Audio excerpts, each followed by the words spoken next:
open up to you. Yeah, first and foremost, I think Hubert has done an incredible job assembling a really good team, and we played against some good teams so far. We played against Houston, we played against Florida. We played a tough schedule. Georgia, Texas A&M. There's been quite a few teams that have a shot this year. This is a team that's, to me, as good as any of those teams. First of all, you start with a guy like Caleb Wilson. I don't know how much money he's making right now, but it's not enough. And he's about to go make hundreds of millions of dollars if he keeps his head on straight and he continues to work. He seems like a great kid. I think Hubert's doing a great job utilizing his strengths.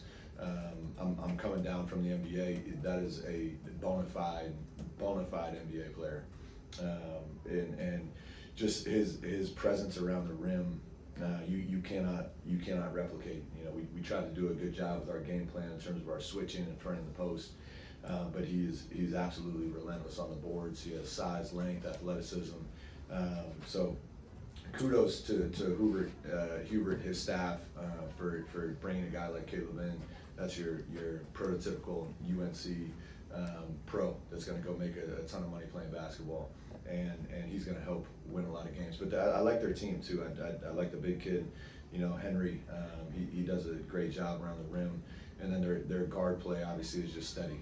Seth obviously is still shaking off some of the rust from coming back from injury, but he was such a force defensively and get into the paint and get to the foul line. So big credit to them. My message to our guys after the game, and we've gone through some tough losses this year. And it's a building year for sure. But if we play as hard as we played tonight, we're going to win a lot of games in the ACC. And we're not going to face. We've got another game against Duke coming up that's similar to UNC, but we're not going to face 18 Duke and UNCs. We have to keep our foot on the gas. We have to trust that open shots are eventually going to fall. We created some great looks that, God, I've never seen anything like it. They're halfway down the net and they pop back out.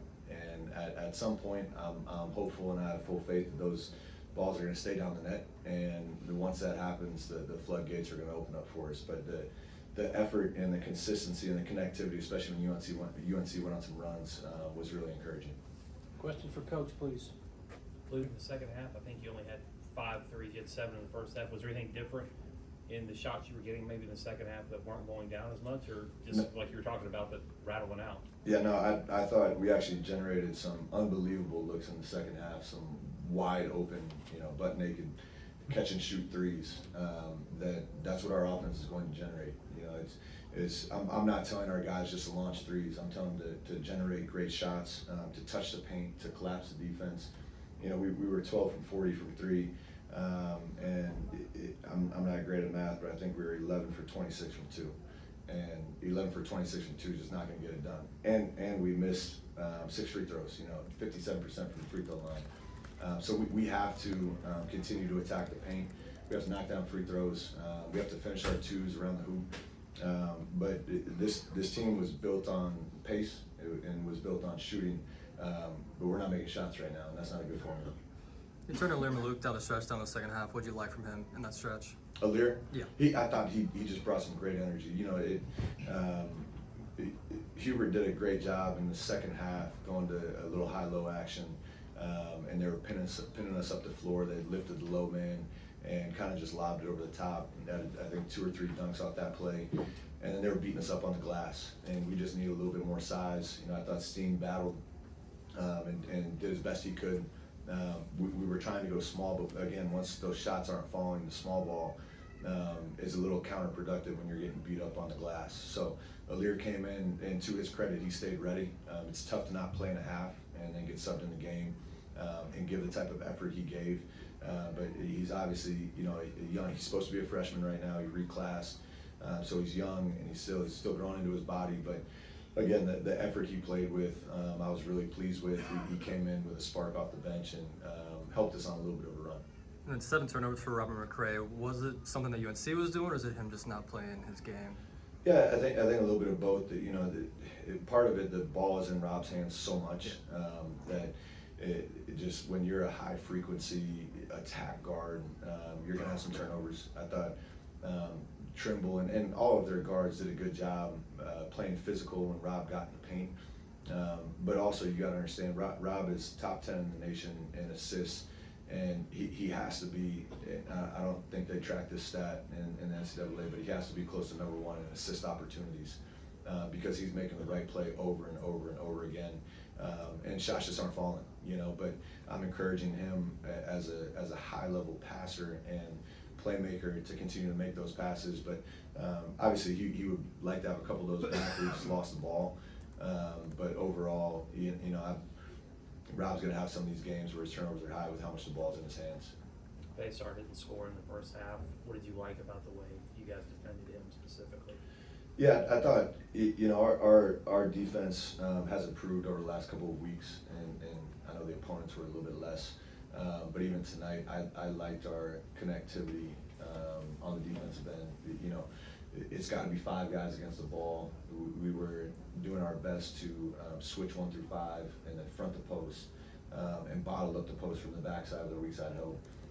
In the first half, I thought we did a really good job. And like I said, UNC did a great job adjusting to that and drawing up some stuff coming out of halftime. That worked pretty well for them. But overall, we don't have the personnel to guard just one-on-one. And we're going to have to do 5 against the ball. We're going to have to sit in gaps. We're going to have to sit in shifts. And then we're going to have to lay contest 3-point opportunities, because once the ball gets in the paint, we're just a little bit smaller than a lot of teams will play. And so we're going to face some trouble once the ball gets in the paint. So we're going to do our best to keep the ball out of the paint. Can you talk back about Wilson, about what your defensive strategy was to keep him from scoring, or what was your defensive plan against Caleb Wilson? Clearly it didn't work. But what was it? We did our best. Again, our thought, he is so good once he's within 10 feet of the basket. He has a quick vertical leap. He has a ton of length, and he's aggressive. So a lot of where he likes to operate in terms of the post and the mid post, that the old school basketball minds is a Mike Brown saying, but the Karl Malone area on the court, kind of that post to mid post extended, that once he catches the ball there, it's pretty lethal. So we did our best to deny him in front the post and not allow him to catch as easily as we would have hoped. And then once he did catch it, we were coming with a clamp from the weak side low man, and we would trap along the baseline. I actually thought we did a pretty good job with the game plan. Again, he did such a good job on the offensive glass, in transition a little bit. But once he's on the offensive glass, especially when we were switching, he had some smaller guys on him. Our guys battled. He's, I don't know how long his wingspan is, but it felt like about 15 feet. They just out-jumped us, out-reached us, and we're going to have to continue to battle, because we're going against another guy in Boozer that's a much different game, but similar. Just a force on the glass, and a young player that's going to make a ton of money playing basketball. Yeah, of course. Thank you. Everybody else set? Thank you, guys. Thanks, Appreciate it. everybody.